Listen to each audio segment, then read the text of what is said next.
In order to make our journey back in time just a little more enjoyable, I thought it might be worthwhile to give our slides a little historical perspective.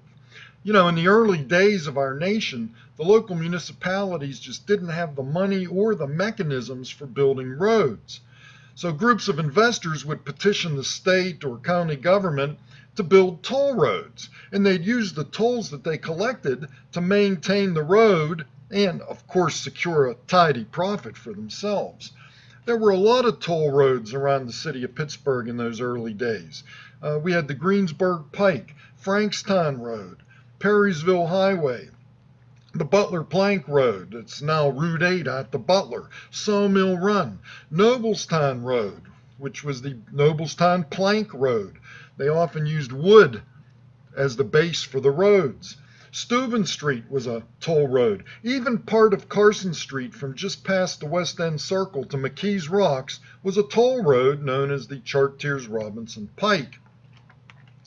But as we learned from the Facebook page of the Greentree Historical Society, the Washington Pike was originally an Indian trail known as the Warrior's Path, and George Washington used it to find a shorter route. He would use it as a shorter route to Fort Henry in Wheeling, West Virginia, because the route from down the Ohio River took so long with the big bend in the river. By 1819, it had become a toll road known as the Pittsburgh-Washington Pike, and stagecoaches would use it to get to Washington, PA. Took about 7 hours to get there, and they would do that 3 days a week. But eventually, the toll collectors started to get greedy, and they quit maintaining the roads as they had promised, as this article from 1863 shows from the Pittsburgh Gazette. So by the early 1900s, most of the toll roads in western Pennsylvania had reverted back to the county. Now, this 1851 map shows the Washington-Pittsburgh Turnpike when Greentree Boro was part of Washington Township. 30 years later, now known as Greentree, this 1882 map shows where the toll gate was located. It's marked with a red X at the top of the road near the hill where it came out of the city from the west end. After the county took it over, of course, then they had to maintain it, so they would put out the bid to contractors to come and maintain the road. Now we're going to begin our journey at the other end of the road near the border with Scott Township. And many of the photos that I use in these videos require a lot of detective work to figure out just where the shots were taken. And in this case, I didn't know if I was looking north or south, which intersection this might be. But by zooming in on the signs over on the right-hand side, I found out the lumber company sign really didn't do too much. But where it says B.O.C. Bach and Sons Greenhouses, I was able to go back to this map from 1923 and see that there was a Bach that owned property adjacent to the parcel next to Washington Pike. That parcel was McMonigle Road, next to McMonigle Road.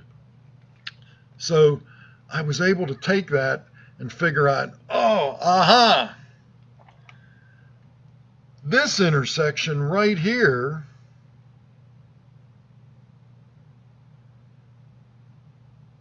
is actually this intersection at McMonigle Road, right where the 4-lane Greentree Road comes into 2 lanes.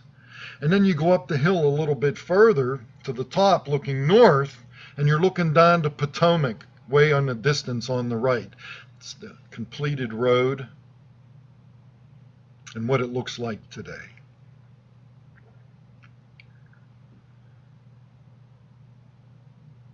Then you go a little bit further along Greentree Road.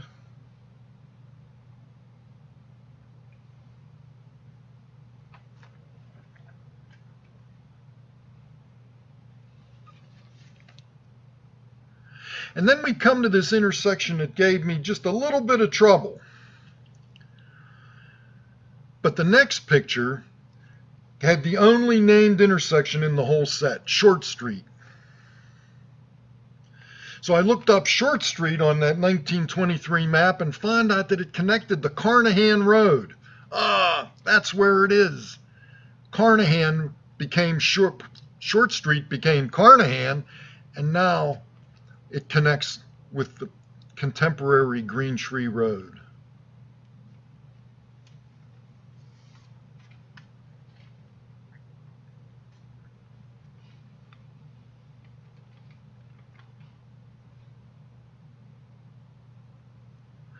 Now we get to an interesting stretch. And remember that house in the middle of the picture for later. The county used this stretch to show how the improved road would be with the vibrolithic reinforced concrete that they were going to start to use.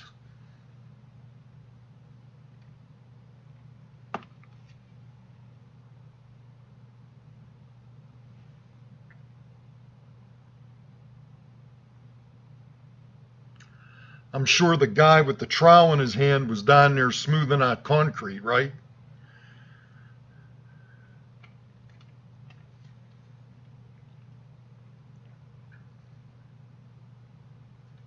But the interesting thing is that house and that stretch of road no longer exists. You might know it as this, an overpass over the Parkway West.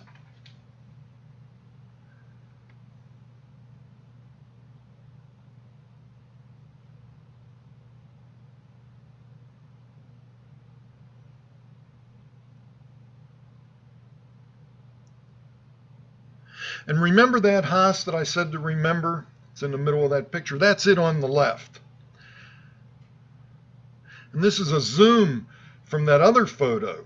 That's the intersection with Mansfield Avenue.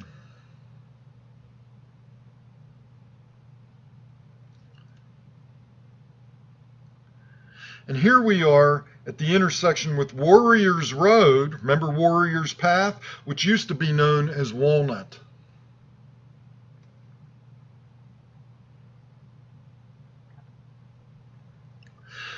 And finally, we come to the end of the Washington Pike, now Greentree Rd, where it curves to the left and goes down the hill to the west end. That toll booth would have been right around the bend. Special thanks to Dave Wright and the Allegheny County Public Works Department for the use of their archival photos.